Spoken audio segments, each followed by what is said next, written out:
Sizing. So, yung previous lesson natin, fan affinity loss, duct pressurization, tapos ventilation load, at saka air conditioning load. So now alam na natin kung ano yung system load natin. Now it's time to choose the equipment. Kung anong equipment ba or gaano kalaki equipment ba ang kailangan natin based sa calculation natin. Okay? So we will have an introduction on equipment sizing. Tapos kung ano yung mga inputs na kailangan natin for our sizing calculation. And we will do a quick or a sample equipment selection. So first, introduction to equipment sizing. Why does the equipment size matters? Why does equipment size? Why does proper sizing matters? When an electrical motor starts, it draws a significantly higher current. Ang tawag natin dito, starting current or inrush current. Kapag nag-start ka ng motor, yung unang hatak niya ng kuryente ay mataas. That's a given. Standard yun. Kahit anong motor. Yung unang start, yung pagbukas na pagbukas mo, mataas ang influx ng kuryente. However, it normalizes upon continuous operation. This initial surge of electricity is as much as 5 to 10 times greater. Di ba kayo nagtataka yung plug niyo is rated at 13 amps pero yung ano niyo, yung mga equipment na sinasaksak niyo hindi man lang umaabot ng 10 amps. Mga 1 or 2 amps lang. It's because the first surge of the electricity is high and your plug should have the capacity to be able to deliver that inrush current. As the motor reaches its running speed, the current gradually decreases. So kung yung equipment mo ay 2 amps, yung initial niya is aabot ng 10 amps, and that as the continuous operation of the equipment, it gradually decreases down to its normal operating amps at 2 amps. This behavior can be visualized on a speed torque current graph where the starting current is shown as a peak at the beginning, decreasing as the motor accelerates. Okay.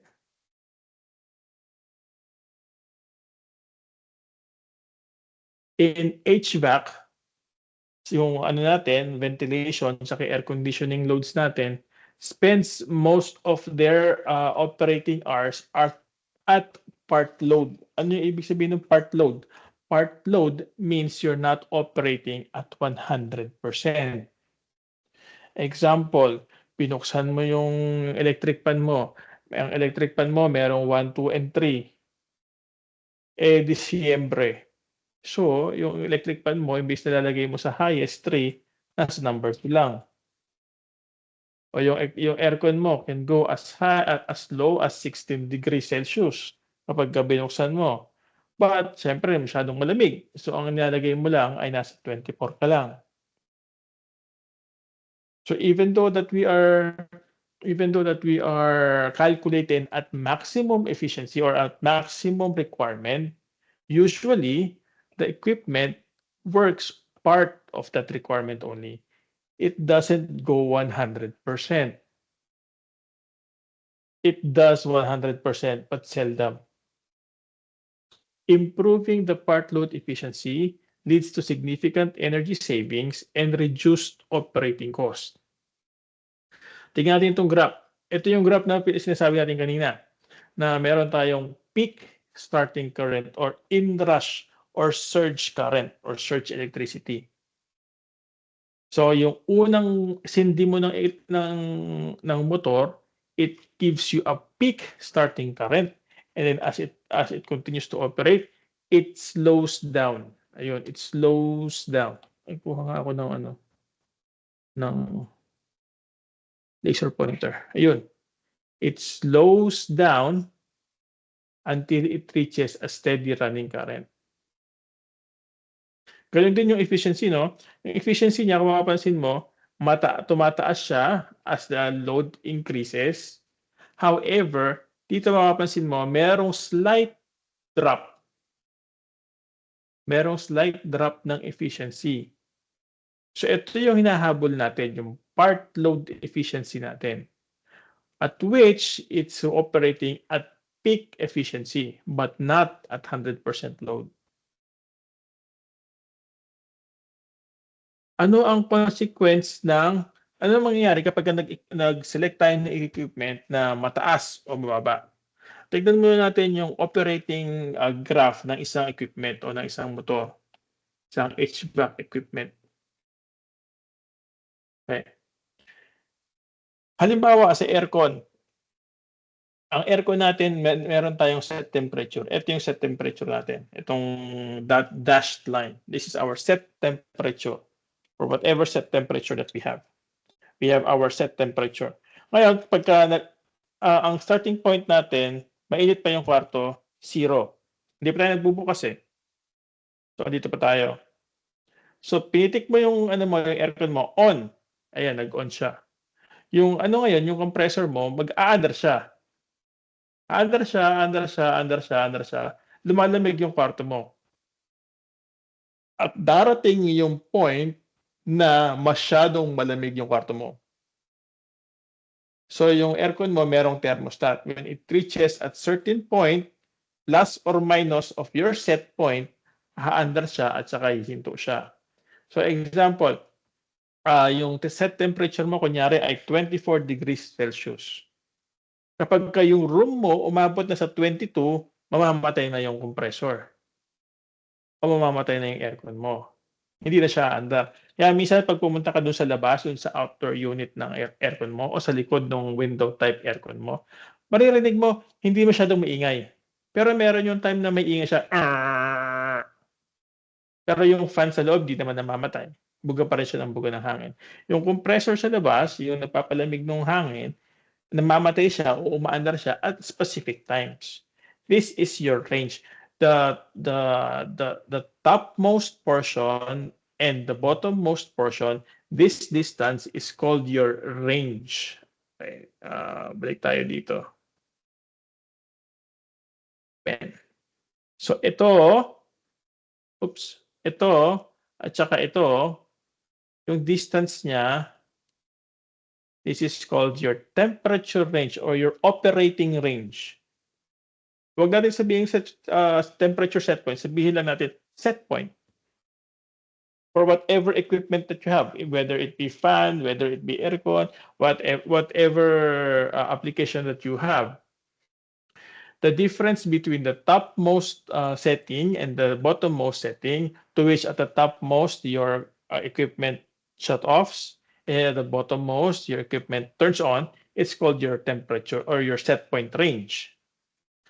So kapag nandoon ka na sa maximum, ayan, hihinto yung compressor mo. At kapag nandoon ka na sa minimum, aandar ulit yung ano mo, yung compressor mo. So that's how typically an air conditioning works. Question. Do you guys have any question on the operating part of an equipment?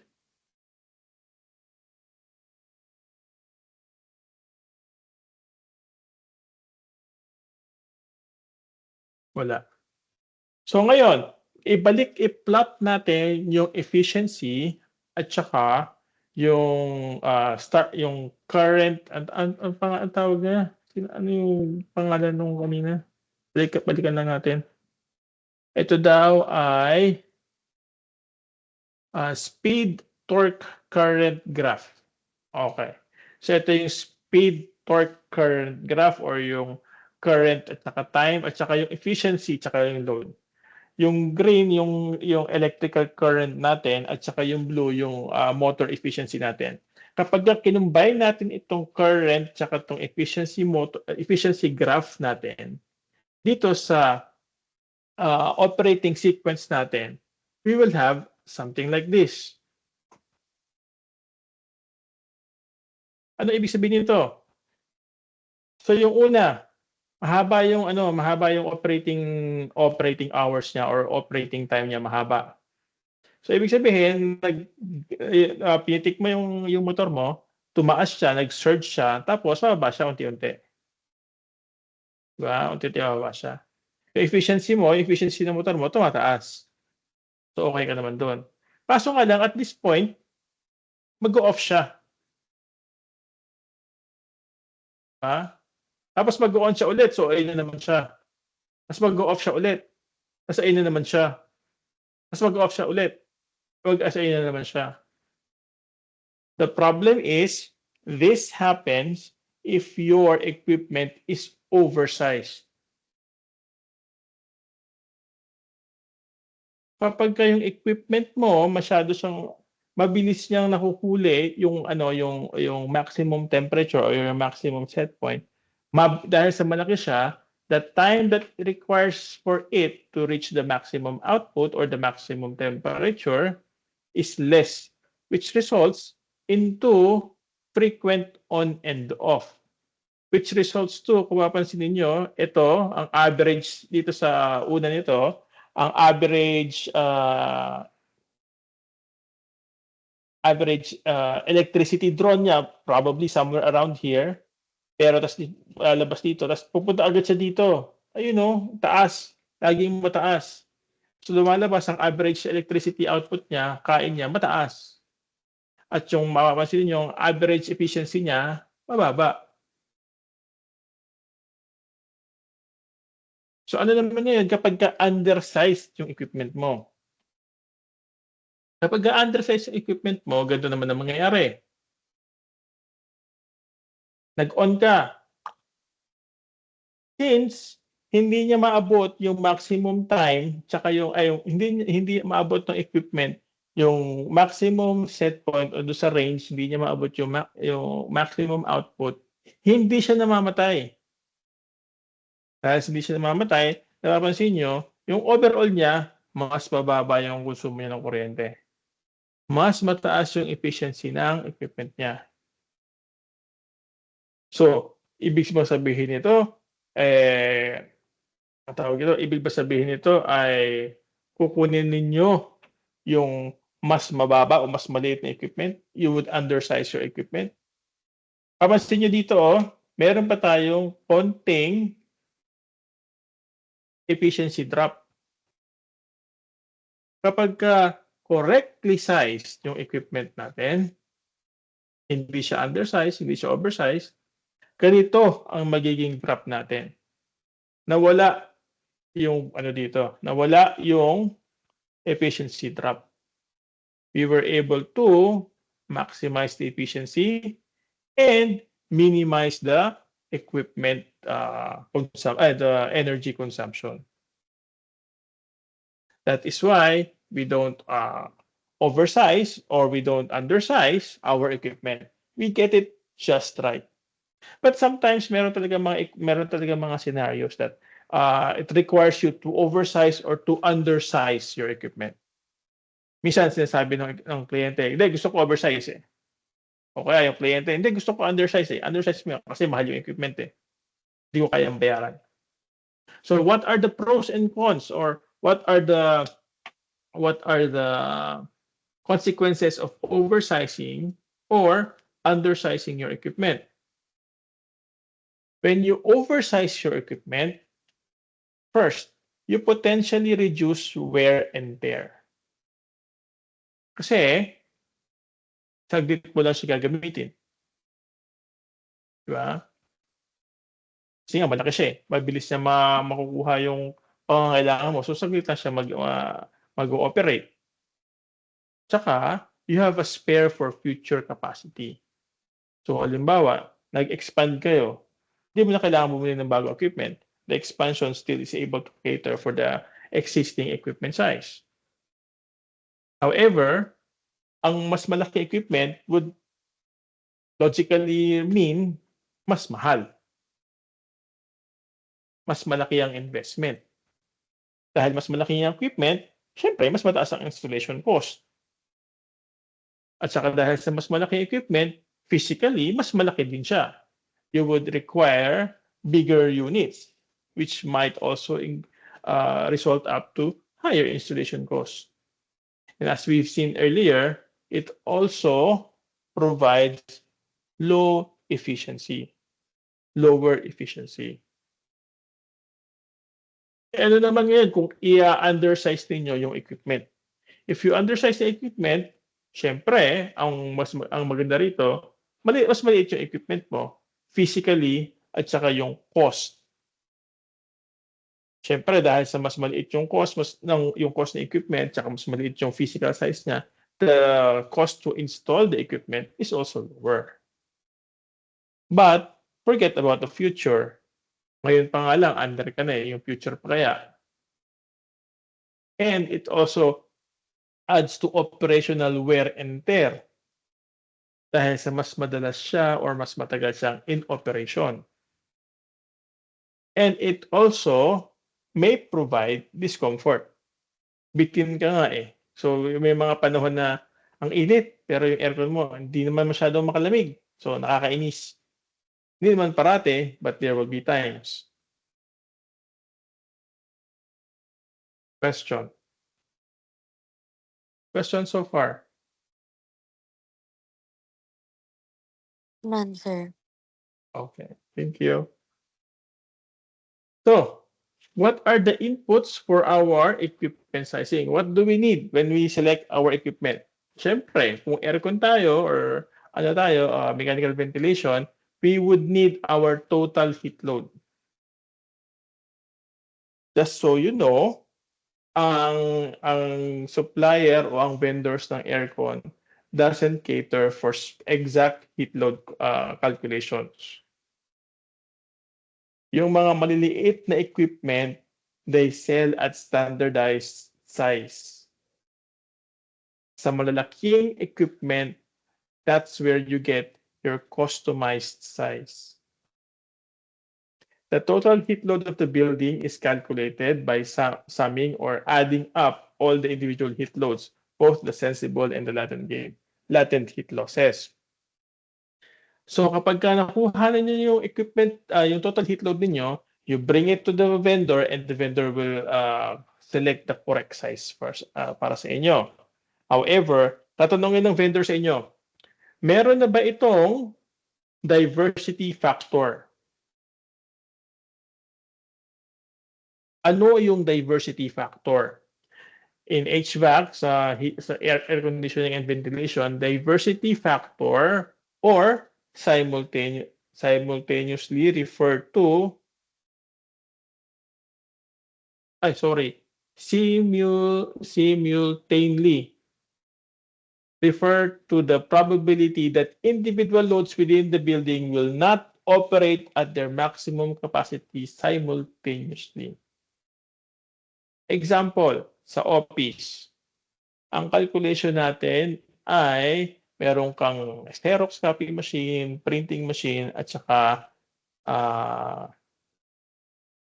desktop. It doesn't make sense that the Xerox machine will be working for the whole day, every day. It doesn't make sense if the printer is printing every day for the whole day. So, meron lang siyang part na umaandar siya at saka merong part of the day na hindi siya umaandar. Ang question, ano ang probability na yung printer mo, yung Xerox copy machine mo at yung tawag dito, computer mo, umaandar all at the same time? Probably it will happen about 1 hour, total of 1 hour for the duration of 8 hours. 5 minutes here, 10 minutes there, 15 minutes here, another 5 minutes over there. Total approximately around 1 hour for the whole day, to which all of them are running at the same time. So ibig sabihin, yung 100% load mo only happens 1 hour for every 8 hours. That is the diversity factor. This means that the total peak load of the system is less than the sum of individual peak loads. Example, In a building where multiple air conditioning units, the diversity factor acknowledges that not all units will be running at full capacity simultaneously, allowing for a smaller total cooling capacity than if all units were operating at their peak. Similarly, buildings with varying occupancy patterns, the diversity factor recognizes that the peak heating or cooling load may not coincide with peak occupancy. Example, sa office nga, di ba? Lahat ng tao ando doon kapag umaga. So, ang opisina ninyo ay naka-design for 30 people going inside. So, ang maximum load natin is for 30 people. But those 30 people are actually only available tuwing umaga. Tapos pagdating ng late morning, nag-aalisan na for client calls. So which means yung maximum capacity ninyo, which is at tanghali, yung pinakamainit, is actually hindi para sa 30 people. Para sa siguro 20 na lang or 15 na lang. It provides you a more optimized design and lower your total capacity so that you would save on efficiency, you would save on equipment size, and you would save on operational cost. Example, continuing for this example, halimbawa kung example natin ay ang peak natin ay andito sa blue. Ito yung peak natin. But that doesn't mean that we would size up our equipment at peak, but rather etong red lang na ito. So, ibig sabihin, hanggang dito lang yung maximum natin. So, you would be saving this amount of capacity.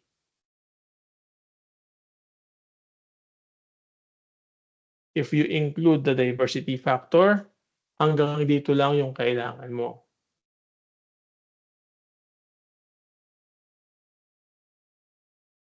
So, yun yung unang tatanungin sa iyo, no? Kapag meron ka ng total heat load, tatanungin sa iyo ng vendor, meron ka bang diversity factor? Yes, sir. May diversity factor na ako.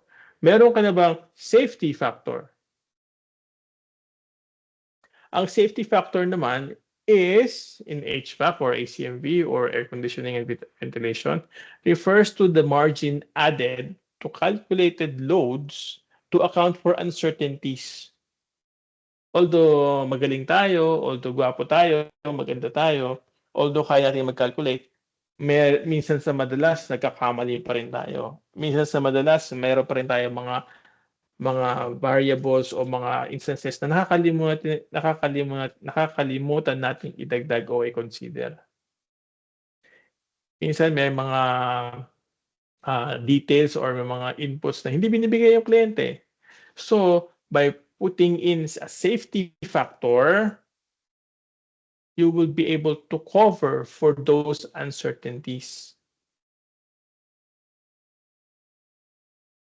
And what do we do? Dun sa diversity factor, pinapababa natin yung size. Sa safety factor naman, pinapaangat natin yung size.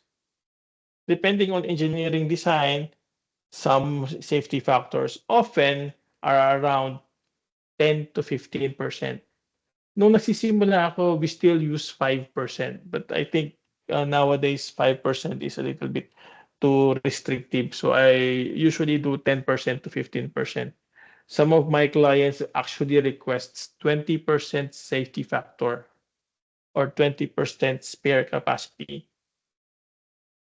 Kasi ngayon, kung mapapansin niyo nung yung panahon natin ngayon, painit ng painit, hindi natin alam hanggang kailan siya mag-stabilize. Dati, nung kabataan ko, never kami nakarinig ng 40 degrees Celsius. Pagka-summer, pinakamataas na siguro yung 34, 35.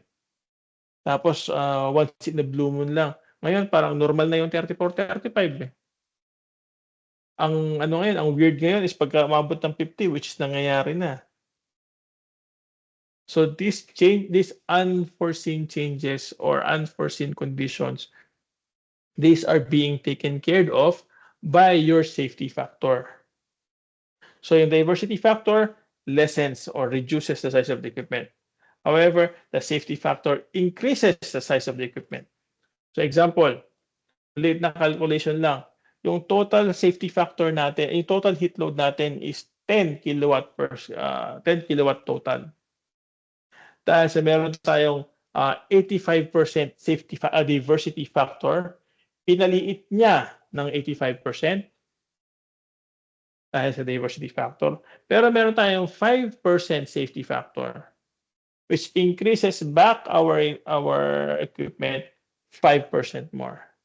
Total, we get 8.9. So we save or we value engineered or we gained 1 kilowatt as our reduced capacity.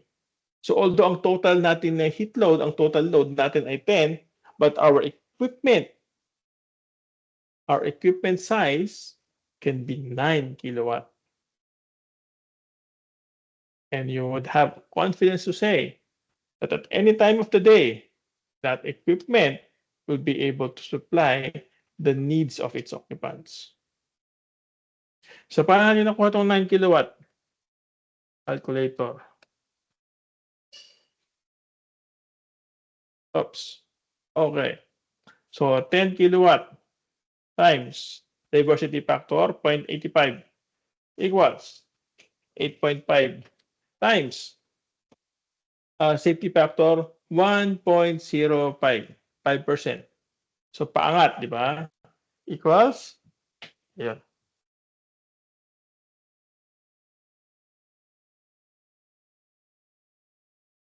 Question?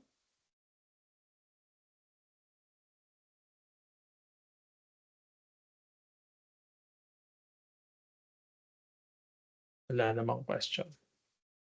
Alright. So, punta na tayo ngayon sa equipment selection. Okay. Sa equipment selection, ang pag-uusapan natin ngayon, ang main na pag-uusapan natin ngayon ay tungkol sa equipment selection ng air conditioning equipment. So sa air conditioning equipment, sandali lang.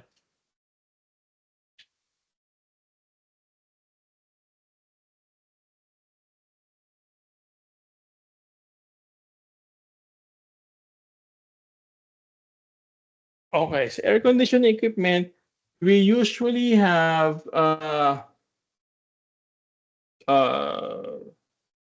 ang tawag dito, DX. Ayan, nawawala ako. DX or direct expansion, these are the ones that uses refrigerants. Ito yung mga yon. So mapapansin niyo meron tayong mga outdoor unit tsaka indoor unit o kaya yung mga window type unit. At saka meron tayong chilled water system. So sa air conditioning, there are two types of air conditioning. The first one is a chilled water, which uses water as our main cooling fluid. And the other one is direct expansion, which uses refrigerant as our main cooling unit. Oops.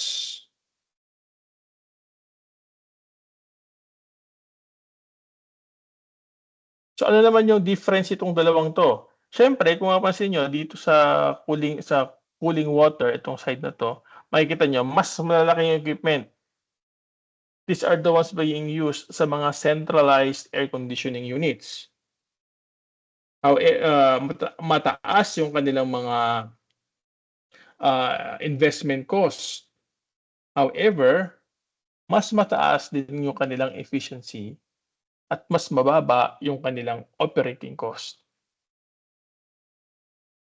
Ito naman, ginagamit to sa mga smaller buildings at saka sa mga residential types. Ang advantages naman ito, dahil sa maliliit lang sila, of course, yung investment cost ninyo, mas maliit. However, yung operating cost ninyo is mas mataas at yung efficiency mas mababa. So, tignan natin itong part na to. Let's try selecting an equipment on the DX side. Sa DX side, meron pang dalawang system. Ang meron tayong tinatawag na VRV system at saka meron tayong tinatawag na split system. Yung split system is 1:1. One outdoor, one indoor. Yung VRV stands for Variable Refrigerant Volume, or minsan ang tawag nila VRF, Variable Frequency, VRF, Variable Refrigerant Frequency, or Variable Refrigerant Flow, sorry. Variable Refrigerant Flow. Mapapansin niyo, maraming indoor unit, pero isa lang yung outdoor unit. So when do you use these kinds of systems?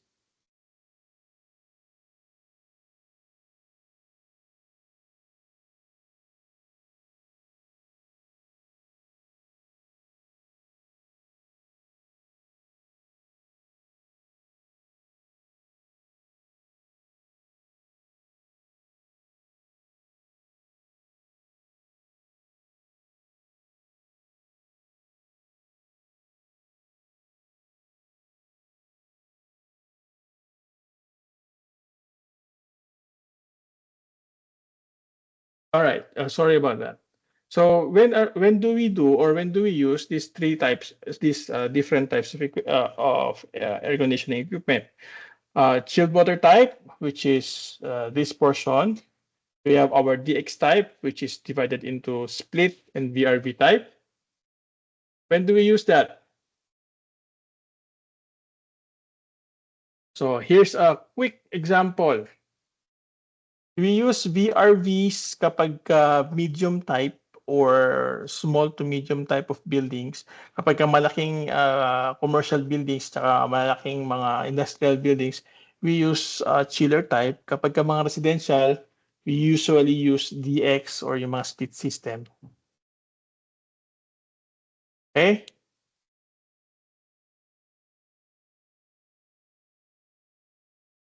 Continue tayo. So ito, this is one of the equipment for ceiling cassette aircon. Ito yung ano nila, ito yung catalog nila. This is for Daikin. Okay, zoom in lang tayo saglit dito sa equipment specs. Okay, equipment specs. Meron tayong mga bagay-bagay na kailangan malaman dito. Unang-una, capacity indication. Ito. Capacity indication in terms of horsepower. This is not the cooling capacity of the equipment. Ang cooling capacity ay andito sa baba. Ang cooling capacity is in terms of either kilowatt or BTU per hour. BTU per hour stands for British Thermal Unit per hour. Sometimes, makarinig nyo din yung unit na TR or T or tons. TR stands for tons of refrigeration, which equals to 12,000 BTU per hour. The horsepower indication here is for your compressor motor. This is the motor rating of your compressor. It is not the actual cooling capacity of the equipment. Cooling units or power units are expressed in terms of kilowatts or watts, BTU per hour, or tons of refrigeration. Sa bawat equipment, ito yung indoor, ito yung outdoor natin. Sa bawat equipment, they will give you power consumption. Ito yun. In terms of kilowatt, this is your electrical consumption or electrical usage. Since electricity is a form of energy, it is also annotated by the unit of kilowatts. So don't confuse this one to this one. Mapapansin nyo dito, 7.1 kilowatt cooling capacity requires you to have 2.05 kilowatt of electrical power. Okay? Ulitin ko ulit. Ang power consumption is your rated electrical consumption. Yung cooling capacity is your actual cooling capacity. Please take note, pinag-aralan natin na nakaraan yung total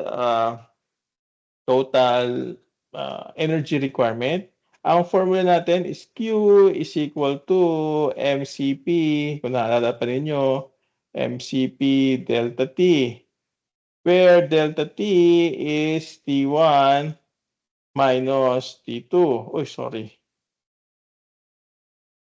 T2, where T1 is the outdoor and T2 is the indoor. So, T1 outdoor natin ay 33. Ang indoor natin sa calculation natin is 21 or 22. Tignan ninyo yung equipment selection ninyo. Ibig sabihin, ito yung design natin. Design. Tignan ninyo mabuti kasi sometimes ang design ay, ayun oh.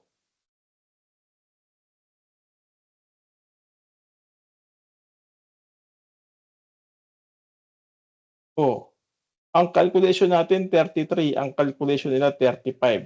Ang calculation natin 21, ang calculation nila 27. So sometimes yung catalog, it shows, hindi sometimes, parate, the catalog will show their design calculation based on what outdoor and what indoor. This capacity is based on these parameters. Okay? So you might need to calculate back or recalculate based on your own design criteria to get the correct rated cooling capacity.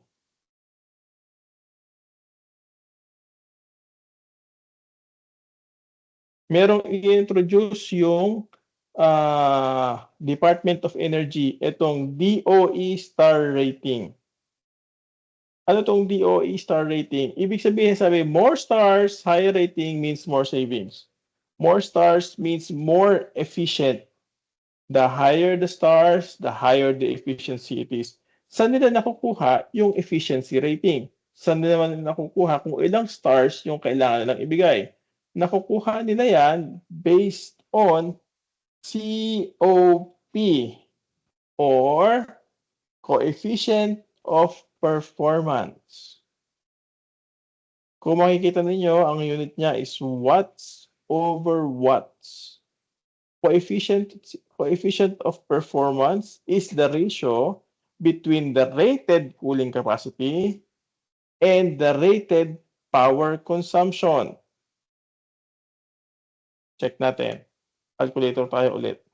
O, ayan. So sabi dito, ang rated cooling capacity is 7.1. Is 7.1. Ang rated power consumption is 2.05. So divide natin ng 2.05. Ayun. 3.46. Ayun. 3.46. The higher it is, the higher the number signifies higher efficiency. So kapag nag-select tayo ng equipment, alamin mo natin kung ano yung equipment load na kailangan natin. Equipment load is the product of the total load times the diversity factor times the safety factor. And when you got there, please double check on your equipment, the equipment design criteria. So assume muna natin na parehas tayo ng design criteria sa equipment tsaka sa sa actual natin. So we will take it at face value. So makikita ninyo, you select the equipment. So mapapansin nyo dito, yung example natin kanina, 10 kilowatt load times diversity factor of 85% times yung safety factor natin na 5%, lumalabas tayo ng 9 kilowatt. Pero wala naman dito 9 kilowatt. Siyempre, isipin mo, ano ba, 7 o 10? Kapag 7, you're grossly undersized. Kapag 10, you're a bit oversized. So, ano pipiliin mo? Siyempre, dito ka na sa 10. Diba? Dito sa 10, makikita niyo yung rating ng equipment kung 5-star ba, 4-star o 3-star. And that star rating is dependent on the COP or coefficient of performance. The higher the number, the better it is. So if you go and look at other competitors or other brands, look for the COP. Mas mataas yung COP, mas mataas yung savings mo kasi mas mataas ang efficiency. Question.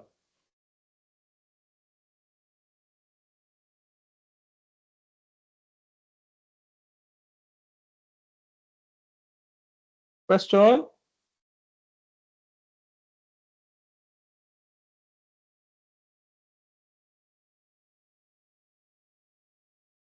Wala. Walang question. So if walang question, then thank you guys. I'll stop my screen share. Stop sharing.